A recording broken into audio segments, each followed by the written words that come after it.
Wasak asin haros dai na mapakinabangan pa ang motorsiklong ini. Maging ang duwang tricycle na ini matapos na araduon kan sarong kotse. Sa tinampong sakop kang barangay San Jose, Malilipot, Albay. Alas 7:30 kasubong aga.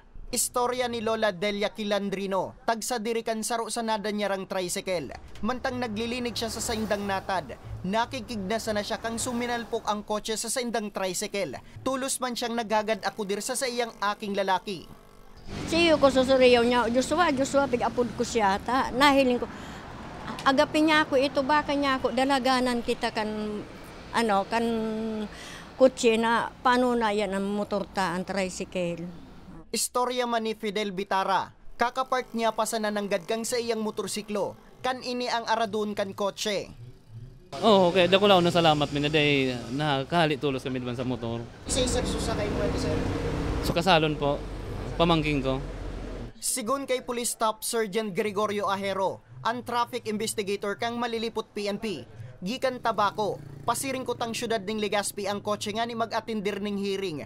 Alagad pag-abot sa pinangyarihan, inatake sa puso ang 78 anyos na driver kang kotse na si Luis Bucalbos, retired piskal. Rason nga ni mawaran inining kontrol sa manibela.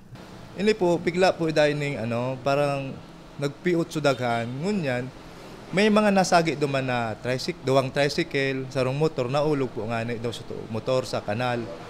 Ngunyan, maray nga ni po may kaiba ini na human nibela na maneuver na hindi mahulog doon sa bangin. Tulos man na ipigdara sa ospital si Bucalbos, alagad ini ang pigdeklarang dead on arrival. Minadali po na linipat sa ambulansya, papunta sa hospital sa Dr. Amado Copi po. Ngayon, pagpunta po doon, diniklara po ni Dr. Berses na dead on arrival na po si retired fiscal po. Mientras tanto, sigun sa ipatura, kadakol ng aksidente ang naitala ninda partikularmente sa nasambit na lugar. Kaya abiso kang PNP sa mga motorista na maagi digdi na magdubli ingat.